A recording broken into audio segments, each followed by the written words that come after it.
the Chabad Lubavitch tunnels. We're talking about tunnels at the start. I know you know some of these people personally. What is that about? What are we missing? You said in the emails that we've had back and forth that there's something here that's not being said in the mainstream of what really was going on there. I'd love to get your take on that. Yes, yes. You know who the last Rebbe was, the seventh Lubavitcher Rebbe, Mendel Schneerson. He was the Rebbe from 1951 till 1994 when he passed away. Although the last 2-3 years of his life he had strokes, so he wasn't all there. Now he is each Rebbe at the end of their life is supposed to designate a successor. He didn't. And here's the thing, and again, I'm going out on a limb here, and forgive me, those who listen, if I say something you don't want me to, but there was an assistant he had. His name was Rabbi Hecht. And Rabbi Hecht was like this with the Rebbe for decades. And the Rebbe, I believe, was going to name him as successor. But Rabbi Hecht died prematurely at a younger age, and that devastated the Rebbe. So he never named a successor, and he told the Chabad, "You are all my successors. Now you must do it." Now, thousands and thousands of people being told they're the new successors, that they have to do, not going to work. Not going to work.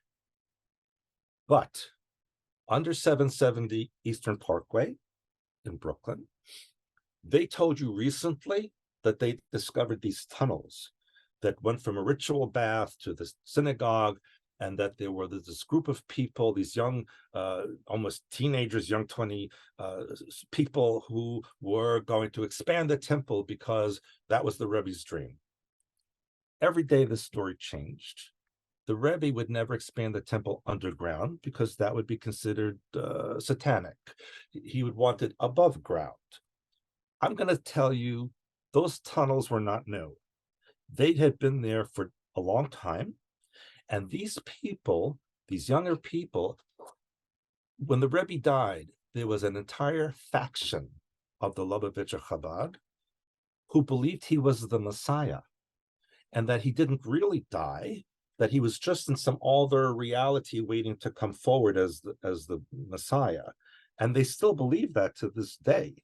And these young people who were involved with this tunnel, they didn't dig the tunnel. Richard, listen, the tunnels were 60 feet long in every direction, 8 feet high.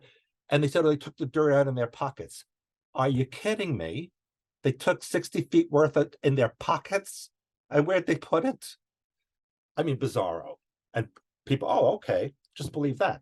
These tunnels existed, and what these young people were doing were trying to find artifacts, documents, diaries from the Rebbe that they believe would prove his messianic mission and give them secrets to take over the Lubavitcher Chabad. That is what was going on. In fact, after the Rebbe died, there was years and years of litigation of the library. Who owned the library? Who owned these thousands of ancient books that they had? It went on for decades. So unfortunately, because there was no leadership at the end for the last 30 years, it's broken into factions. They just do what they want. They're all against one another. It's really a shame what happened to them. That's fascinating you should say that, because it gives me another insight into this, and as per usual, things are far more complicated than they first seem. You've got Chabad Lubavitch, and as you say, there's factions here then, so let's keep that in mind. That's a new bit of informational way of looking at this, but you see them connected to Netanyahu, you see them connected to Putin, you see that they're connected to Trump through Jared Kushner, you see them connected to Milei, I mean Yeah, really. Zelensky. Yes, They're all yes. connected to this group, but are these the same faction going around speaking to all these high level politicians, or is these fractured factions? You saw Trump standing there with one of the Chabad Lubavitch guys that had his fingers shot off, and then I think it's 2 years later he ended up going to prison for tax fraud. I mean, they are connected, but what's going on there? I'm going to get in a lot of trouble from answering your questions, Richard. I'm going to have to change my name and wear a disguise.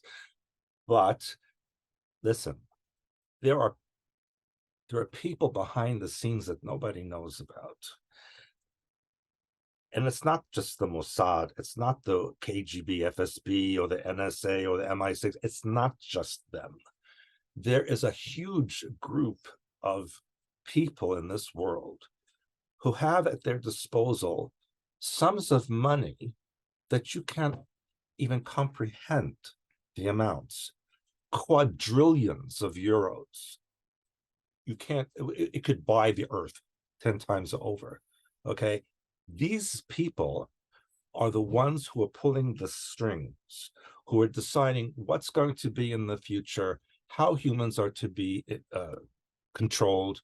There's too many. There's over 8 billion people.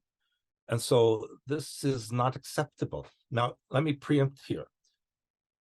There's a lot of new age stories going around about how they want to kill off like 90% of the Earth's population. This is not true. They didn't spend thousands of years and cajillions of dollars to create a slave race to destroy them. Would you build a beautiful mansion with and say, oh, it's too many rooms, I'm going to burn down half of it? You're not going to do that. What the plan is to colonize outside of this planet. That's why Elon and Bezos and all these people are looking at Mars and the moon and all these other places to colonize, to spread out their slave race into the universe and control as much as they possibly can.